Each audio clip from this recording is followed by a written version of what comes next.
All right, ready to dive into something pretty interesting. We're taking a look at NESARA and GESARA today, exploring these ideas of potential global change, based on a video from the Good, Bad, and Corrupt YouTube channel. Yeah, and it's pretty cool that these concepts, they might sound like something from a futuristic dream, but there's this whole community of people who really believe these changes are possible, maybe even on the horizon. So let's break it down. What exactly are NESARA and GESARA? Well, NESARA stands for the National Economic Security and Reformation Act, and it's specifically focused on the United States. GESARA, on the other hand, that stands for Global Economic Security and Reformation Act. So it's taking those ideas and expanding them to a worldwide scale. Think of it like a reset button for financial systems, societal structures, that kind of thing. Okay, so one is about changes in the U.S., and the other is aiming for global transformation. Got it. Yeah. And the video we're looking at, it really highlights some, well, incredible potential benefits if these acts were to be implemented. I mean, wiping out debt, credit cards, student loans, even car loans and personal loans. Yeah, debt forgiveness is a major theme here. It's easy to see why that would get people's attention. Imagine a world where those burdens are lifted. Individuals, families, starting fresh, And it's not just about debt relief. There's this idea of abolishing income tax completely. Instead, the video talks about the possibility of a flat sales tax on non-essential new items, maybe around 14% or 15%. That's a big shift from how things work now. It makes you think about how the government would get its money. What would even be considered an essential item? It'd be a huge change to how we think about taxes. Wait, there's more. The video even mentions potentially refunding all the income tax people have already paid. And for homeowners, imagine having your mortgage debt reduced by the total amount of interest you've paid. There's even talk about possible mortgage balance cancellations and refunds of excess interest paid.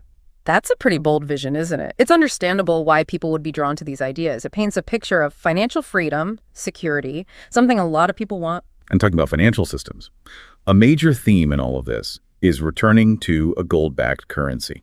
Right. The idea is to move away from fiat currency and go back to a system where money is linked to something tangible, primarily gold. It's a concept with historical roots, back when gold was the main way people exchanged value. It does feel like there's a renewed interest in gold these days, not just among individual investors, but central banks around the world, too. Absolutely. Central banks have been increasing their gold reserves in recent years. This and things like the Brics banknote, featuring those member nations' flags, it points to a possible shift in the global financial landscape. So debt forgiveness, a potential change to the tax system, a return to the gold standard, that's a lot to take in. But the video doesn't stop there. It also mentions some real-world things and legislative proposals that seem to echo these NESARA or GESARA ideas. That's right. There are some interesting parallels between certain legislation and the concepts behind NESARA or GESARA. It's like these ideas are finding their way into mainstream conversations. Exactly. Like the Fair Tax Act of 2023, that's H.R. 25. Then there's the bill to abolish the Federal Reserve Board, H.R. 8421. And don't forget the Gold Standard Restoration Act, H.R. 2435. It feels like there's growing momentum behind some of these ideas. These are definitely real bills proposed in the U.S. House of Representatives. It's interesting to consider how their implementation might align with NESARA GESARA. Totally. Like we're seeing pieces of puzzle fitting together, even if we don't have the whole picture yet. But there are two more points from the video that I found really interesting. Oh, what else caught your eye? First, there's the Supreme Court's decision to overturn the Chevron doctrine. This weakens the power of federal regulatory agencies. Could have a big impact on how laws are interpreted and enforced. That's a significant development, legally speaking. It's interesting to think about how it connects to the themes of individual liberty and limited government, often associated with NESARA GESARA. Exactly. And then there's the partnership between T-Mobile and Starlink to offer direct-to-cell satellite internet. This technology could bypass traditional communication channels, which would be huge for how people access information. That's a major advancement, technologically speaking. Raises some interesting questions about the future of communication. So to wrap up this first part of our deep dive, we've explored some really fascinating ideas related to NESARA and GESARA, potential financial and societal changes, real-world events, legislation, and how all of this might connect to a bigger narrative of global transformation. Yeah, and it's especially interesting that these concepts, which might have seemed fringe or far-fetched a few years ago, are now part of mainstream conversations, maybe even influencing policy decisions. Exactly. It's complex and always changing. It'll be fascinating to see how things keep unfolding. But before we move on, What stands out to you from all of this? What's making you curious? Share your thoughts in the comments. As we were looking at all this, one thing that really stood out was this concept of a great plan, like something's being orchestrated behind the scenes. Yeah, you hear that a lot with NESARA, this idea that there are powerful forces working to make things better, even if it's all happening quietly in the background. It's interesting, isn't it, how this idea of a plan for global transformation really captures people's imaginations. I think it taps into that human desire for a better world, that things can be improved. And maybe there's a roadmap to get there.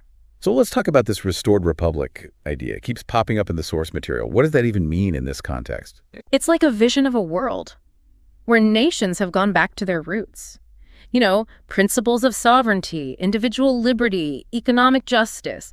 People who believe in NESARA, they think going back to these core values is essential for a more equitable and prosperous world for everyone. So restoring balance and fairness within countries and globally. Exactly. Creating a system where power is more evenly distributed, governments are accountable, and economic systems benefit everyone, not just a select few. It's a compelling vision.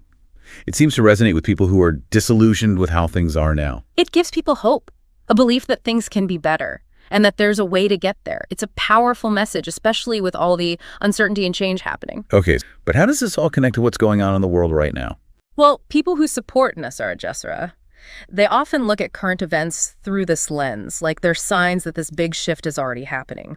For example, shifts in global power, the rise of alternative financial systems, even technological advancements, as evidence that things are moving in a positive direction. It's like they're connecting the dots, seeing a pattern that points to a brighter future. Exactly. They think we're on the verge of a major transformation, and the events we see today are all part of that process. The source material even mentions a specific date, November 5th, 2024.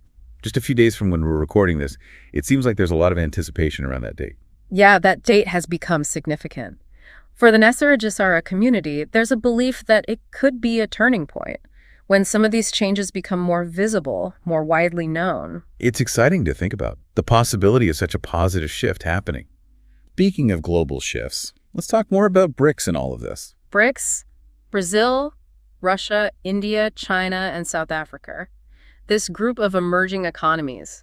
It's often seen as a key player in the NESARA story. They're a growing force in the world, economically and politically, and they seem to be challenging the current global order. Right. They're advocating for a more multipolar world, where power is distributed more evenly.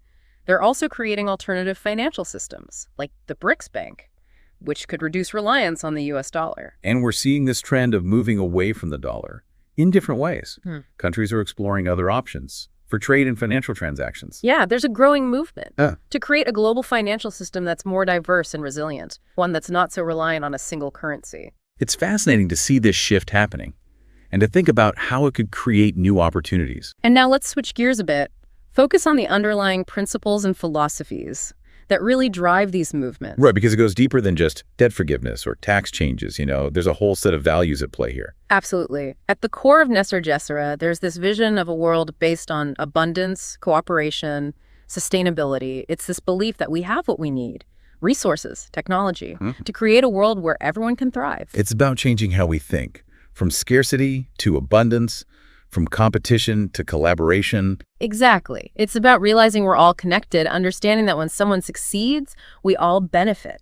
And a big part of this vision is the idea of releasing these suppressed technologies. That could really help humanity. Right. The video mentions things like free energy, anti-gravity, med beds, technologies that could completely change our world, if they exist, of course, and address some of our biggest challenges. It's pretty amazing to think about. A world with energy for everyone, where transportation isn't limited by gravity, and healthcare is affordable and accessible for all. But it also makes you wonder, why haven't these technologies been made public? If they really exist, I mean. That's a tough question. There are a lot of different opinions on that. Some believe these technologies are being hidden for economic or political reasons, while others think they're just not developed enough for widespread use. It's an interesting debate. It highlights how important critical thinking is and being able to discern what's real and what's not, especially with topics like this. Absolutely. It's important to be a bit skeptical, but also to be open to the possibility that there might be more to the story than we know. So as we wrap up our NESARA GESARA deep dive, It's good to remember that this is an evolving topic with many different interpretations and viewpoints. It's a journey of exploration, you know? It's up to each person to decide what resonates. That's a great point. Thank you for joining us on this deep dive into the world of NESARA and GESARA.